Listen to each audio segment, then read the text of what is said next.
Hello दोस्तों, जय हिंद। Welcome to my channel. दोस्तों, आज हम इस वीडियो में बात करेंगे हिस्ट्री से रिलेटेड कुछ इंपॉर्टेंट टॉपिक, जिसमें कि हमने दो टॉपिक को शामिल किया है। एक हड़प्पा सभ्यता, दूसरा वैदिक काल। तो चलिए वीडियो को स्टार्ट करते हैं। क्वेश्चन नंबर फर्स्ट है, हड़प्पा सभ्यता का सर्वाधिक मान्यता प्राप्त काल कौन सा है? तो इसमें आपका राइट ऑप्शन क्या हो जाएगा? राइट ऑप्शन आपका बी हो जाएगा, 2500 ईसा पूर्व से 1750 ईसा पूर्व। तो आपका राइट ऑप्शन क्या हो गया? बी। यानी कि बी वाला जो है ये आपका राइट आंसर है। नेक्स्ट क्वेश्चन की तरफ बढ़ते हैं। नेक्स्ट क्वेश्चन आपका है नेक्स्ट क्वेश्चन आपका है, सिंधु घाटी की सभ्यता में घोड़े के अवशेष कहाँ मिले थे? तो सिंधु घाटी सभ्यता में घोड़े के अवशेष कहाँ से मिले हैं? तो सरकोटदा से मिले थे। यानी कि ऑप्शन नंबर ए आपका सही है, सरकोटदा। ये सरकोटदा जो है ये गुजरात में है, वर्तमान के गुजरात में ये है। ठीक है, तो चलिए नेक्स्ट क्वेश्चन पे चलते हैं। निम्नलिखित में से किस पदार्थ का उपयोग हड़प्पा काल की मुद्राओं के निर्माण में मुख्य रूप से किया गया था? तो किस उसका किया गया था? तो इसका आपका राइट ऑप्शन हो जाएगा option number A, terracotta. Terracotta ये एक मिट्टी का एक पदार्थ होता था, उससे इनकी जो मुद्राएं बनाई जाती थी वो टेराकोटा की बनी होती थी। नेक्स्ट क्वेश्चन की तरफ बढ़ते हैं। क्वेश्चन नंबर 4 है, हड़प्पा सभ्यता किस युग की थी? तो हड़प्पा सभ्यता में आप लोग सभी जानते हैं कि कांस्य की खोज हुई थी, तो इसलिए इसे कांस्य युग कहा गया था। तो इसका और राइट ऑप्शन क्या हो जाएगा? ऑप्शन नंबर ए, कांस्य युग। ठीक है, नेक्स्ट क्वेश्चन की तरफ बढ़ते हैं। सिंधु घाटी सभ्यता के लोगों का मुख्य व्यवसाय क्या था? यानी कि उनका जो व्यापार होता था या क्या होता था? तो व्यापार भी वो लोग करते थे, पशुपालन भी करते थे, कृषि भी करते थे। इसलिए आपका इसका राइट ऑप्शन हो जाएगा ऑप्शन नंबर डी, ये सभी कृषि वो लोग सभी इससे परिचित थे। ठीक है, नेक्स्ट क्वेश्चन की तरफ बढ़ते हैं। क्वेश्चन नंबर 6 आपका है, हड़प्पा सभ्यता के निवासी थे। तो हड़प्पा सभ्यता के निवासी, सबसे पहली बात तो ये है कि हड़प्पा सभ्यता जो थी ये पूर्णतः शहरी सभ्यता थी। यानी कि शहरी सभ्यता थी। तो यहाँ के लोग जो हो जाएंगे वो कैसे हो जाएंगे यहाँ के लोग? तो इसका राइट ऑप्शन आ जाएगा शहरी। यानी कि हड़प्पा सभ्यता जो शहरी थी। क्वेश्चन आपसे पूछ लिया जाए कि विश्व की पहली सभ्यता तो मेसोपोटामिया की सभ्यता थी। मेसोपोटामिया की सभ्यता। ठीक है, मेसोपोटामिया की। और अगर विश्व की पहली शहरी सभ्यता पूछ ले, विश्व की पहली शहरी सभ्यता, तो शहरी सभ्यता में आपका आंसर हो जाएगा, शहरी सभ्यता में आपका हो जाएगा हड़प्पा सभ्यता, यानी कि सिंधु घाटी की सभ्यता।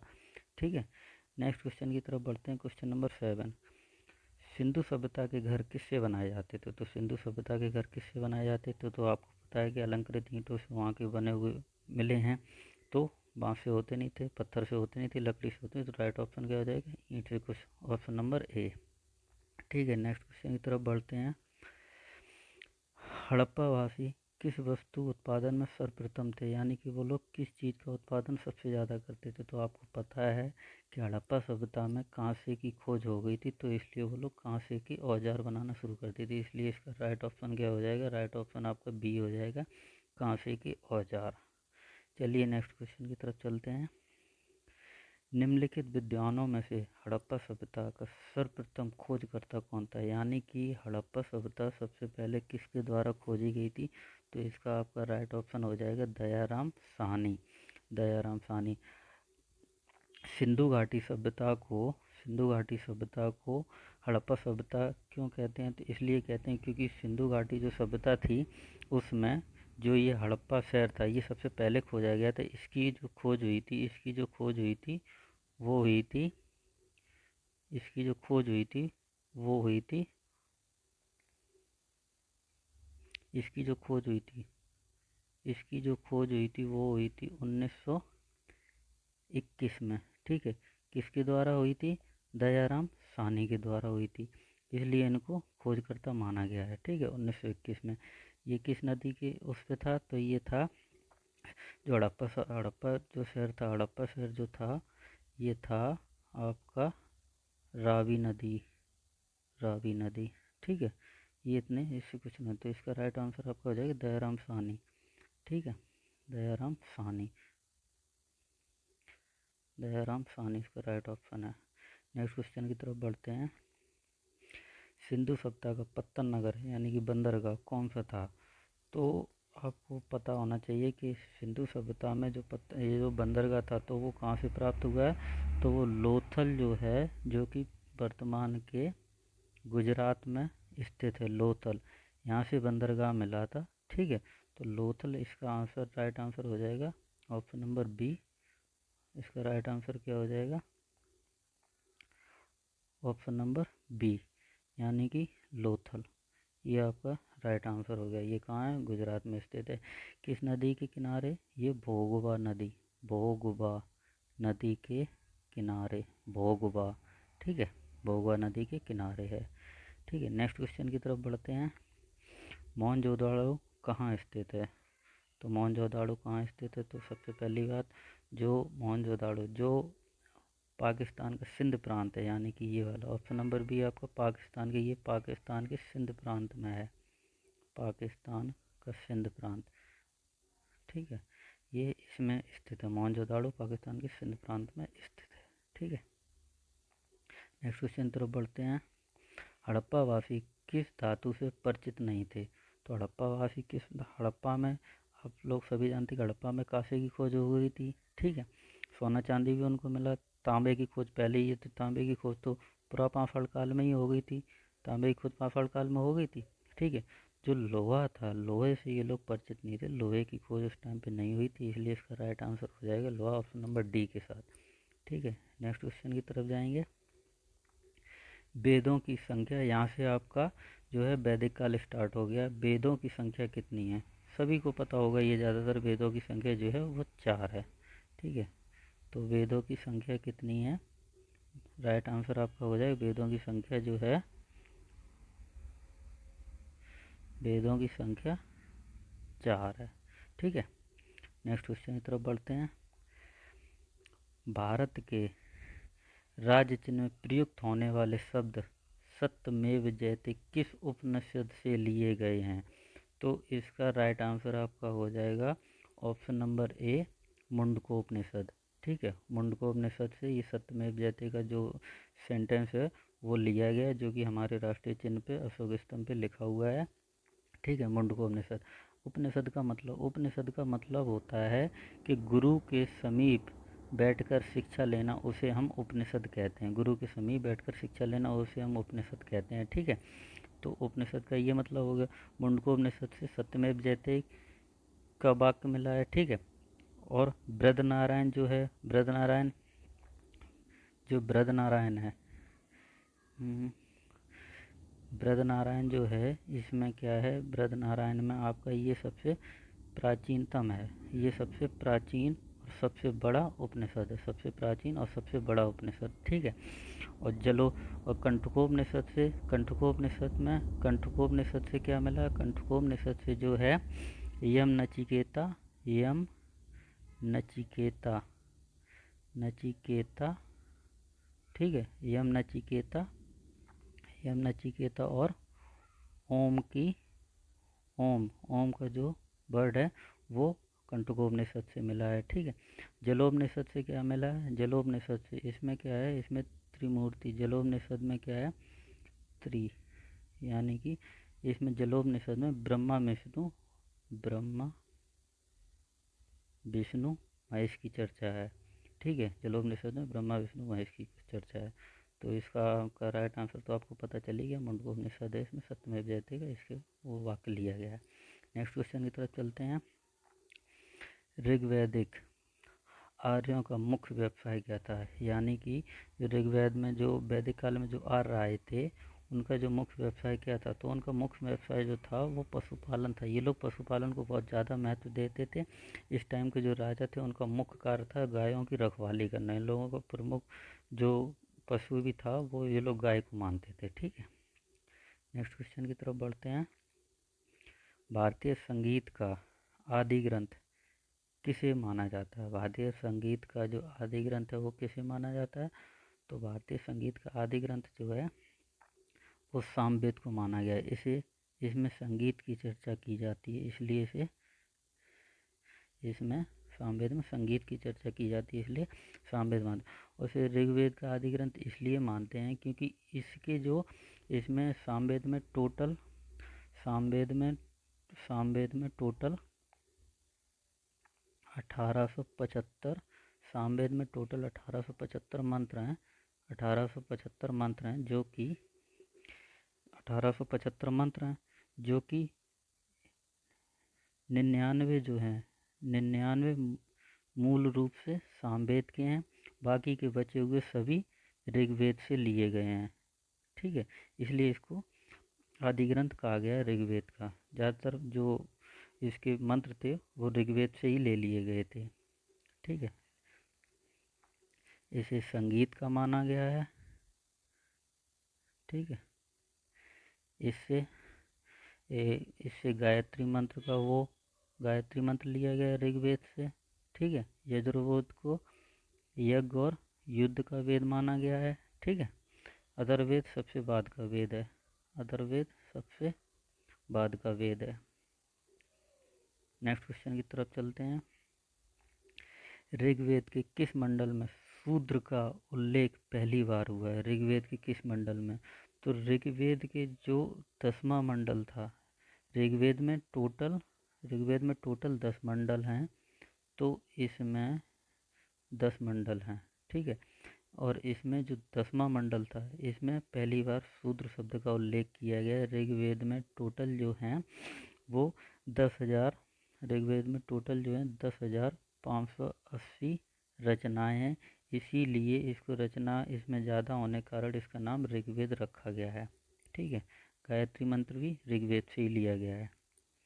चलिए नेक्स्ट क्वेश्चन की तरफ चलते हैं। पुराणों की संख्या कितनी है? तो पुराणों की संख्या आपको सभी को पता होगा। पुराणों की संख्या कितनी है? पुराणों की संख्या जो है 18 है।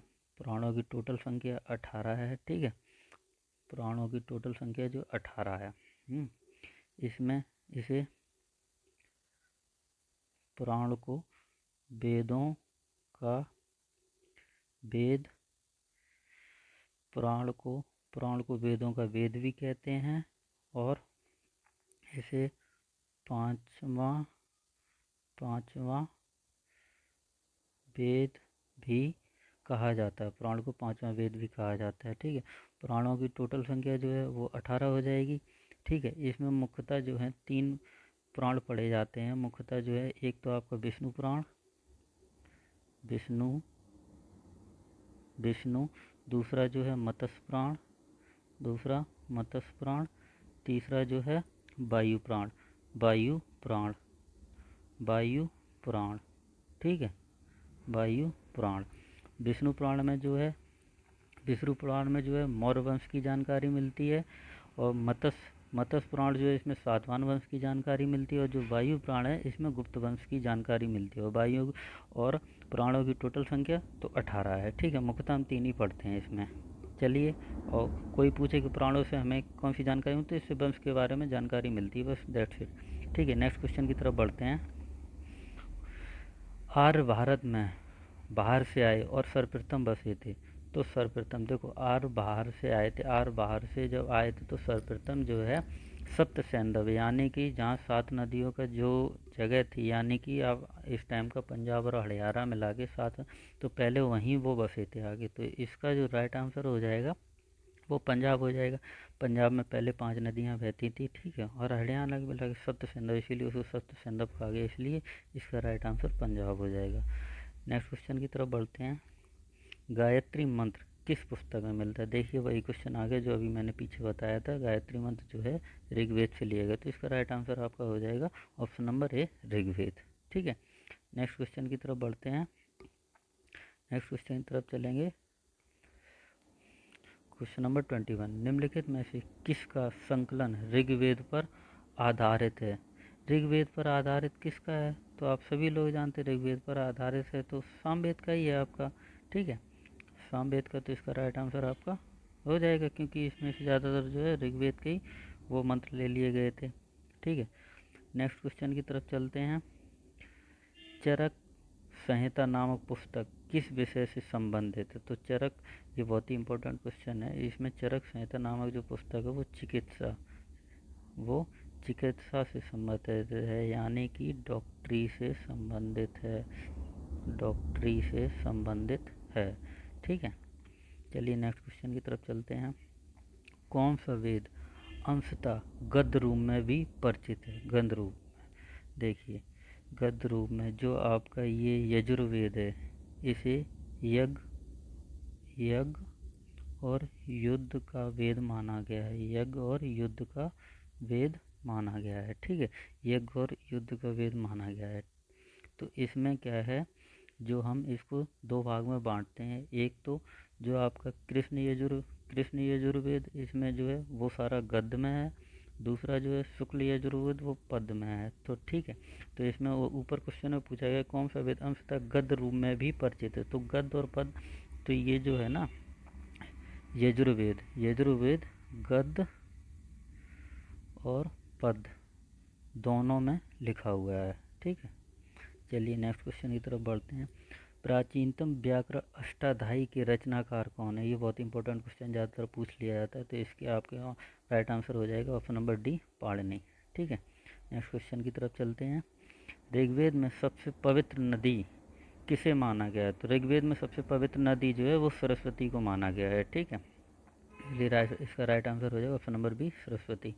नेक्स्ट क्वेश्चन की तरफ चलते हैं। ऋग्वैदिक काल में उस सबसे प्रधान देवता की पहचान करें जिसकी स्तुति में 250 सूक्तों की रचना की गई है। तो आपको बता दें, इसका राइट आंसर जो हो जाएगा वो इंद्रदेव हो जाएगा। ठीक है, इनकी 250 बार चर्चा करी गई है, 250 बार। ठीक है, और वैदिक काल में और ये वैदिक काल में सबसे